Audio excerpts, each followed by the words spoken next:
Well, hello everyone, and welcome to the most highly anticipated time of the week. And that is, of course, sorry, it's the governance update we're doing. I was confused for a moment. Stephen Cooper, hello to you. Chris, damned with faint praise. Thank you for that. Good to see you always. You know I'm only Joshing, as they say. Busy week, lots happening. I know a lot of people hang out for the latest intelligence because you have your ear to the ground. What is the ground there behind you that you have your ear to at the moment? Oh, Chris, thanks for noticing. I was lucky enough to have an interview during the week with Charles Parkiner for the YCCC program, Your Council, Your Community, Your Country, although I think I got that in the wrong way around, which is will be a YouTube particularly targeted at the Aboriginal and Torres Strait Islander community in regard to supporting members of community who wish to consider standing for council or just to find out more about it. So in recognition of that, the photo behind me is from my hometown, a piece of water known as Parnamilli to the Wamba Wamba people, and I acknowledge and pay respects to them and their traditional elders. That's lovely, Steve. Thank you for sharing that with us. Now, we and look out for more of the YCCC sessions too, coming from the VLGA. They'll be posted on YouTube, Chris. Speaking of valuable resources, the session we did yesterday with a panel including the Electoral Commissioner, the Acting Chief Municipal Inspector, we had a lawyer, we had a councillor, and we had about 60 people in the audience, I think is going to be a good resource for members to refer to in the lead up to the election, because we talked all manner of things related to election regulations. You were there. It was a great panel, Chris, and a diverse range of questions, and for every question there was someone to answer, which was terrific. Indeed. What particularly stood out for you in terms of insights from yesterday? Steve, anything? I think there was a comment that was made possibly by John Lynch around, if in doubt, you've got to read the regulations, you've got to read the candidate handbook. The rules are pretty simple, but if you don't read the book, you're going to be blindsided. And yeah. I think a particularly good example of that is around authorisation of election material, Chris. That people need to be aware that provision's in place now, and election material, even outside the election period, needs to be authorised. Good one to mention, Steve, because even in our candidate workshops, it's a common one, and people are under some misconceptions or just don't really understand what constitutes an authorisation. Even what is electoral material? Where do you start with explaining that? Well, we start by, of course, Chris, me saying I'm not a lawyer, so this is very much a layman's view. But look, fundamentally, is it material that would affect the outcome of the election? And, you know, would someone's vote potentially be influenced by the publication of that material? So the really short answer, Chris, is does it walk like a duck and waddle like a duck? Because if it does, then it is. Good point. And speaking of ducks, it reminds me of something I heard this week as people were quite sillily, in my view, raiding supermarket shelves. Someone came home from the supermarket saying there's no meat left, but I bought a duck.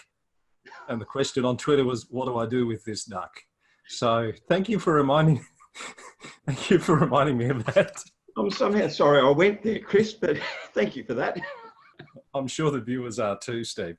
So just on election, we did talk yesterday, of course, at length about, I guess it's a moving feast at the moment in terms of safe campaigning. And I know LGV, the government, is looking at those guidelines in terms of the need to update on a daily basis. And we haven't seen the mandatory training yet. Steve, what's your intelligence there? I presume, Chris, you've had the same questions as me, because we've done a few candidate workshops in the last week too. What I've heard is that the department advised CEOs that the mandatory candidate training was going to be reviewed and released in line with the updated Safe Campaign guidelines. Yep. Now, given that the Premier announced the move to stage 4 for certain parts of the state on Sunday, that has meant that the Safe Campaigning guidelines that were only released sort of a week before have required to be reviewed. And the best information I've got is that the updates of both those, or that both those two documents will be released concurrently. So I might make the point that as of recording this program, we give you the latest advice that we're aware of. And I think the best advice for people in an environment where things are changing from minute to minute almost is keep an eye on the socials, particularly the VLGA social media channels. As soon as we hear updates, like for example, the new guidelines being available or the mandatory training being released, you'll hear about it from the VLGA as well as other sources as well. Yeah, Chris, the other thing is the Local Government Victoria website is really easy to find. Like you Google Local Government Victoria and scrolling down there is a separate panel for the mandatory training and one for the COVID safe campaigning guidelines. They're easy to find, people can update. If the COVID safe guidelines say July, they're out of date. So I do what I do. I've got the candidate training open in a tab on my computer and I just refresh it every hour or so just to see if that training has appeared. And I'm assuming at some point it'll just appear and then we'll let people know. And Chris, you have a crack at me about being a governance nerd. Okay. Did I? When did I ever do that? Oh, who would have thought? Before I let you go, the work continues implementing the new phases of the Local Government Act, and there are a couple of resources about to become available that governance people will be keenly awaiting. Chris, you were just looking for an opportunity for me to say imminent, and I'm going to.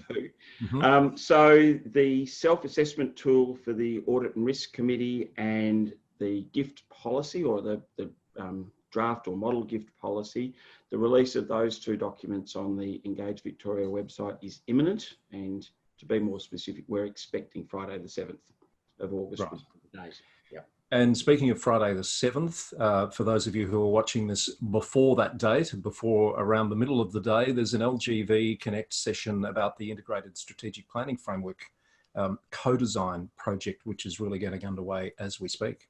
Too true, Chris. And if you think about the significance of that program, that councils are ultimately going to need to have asset plans, financial plans, a longer term planning framework, enhanced reporting, getting up to speed early on what that integrated program looks like is most important. Indeed. So I'm sure we'll talk about that a lot more in the weeks to come. Steve, thank you. Always good to catch up. As we say, keep your ear to the ground. Let us know when you hear of new developments in this ever-changing world, and we'll look forward to speaking with you again very soon.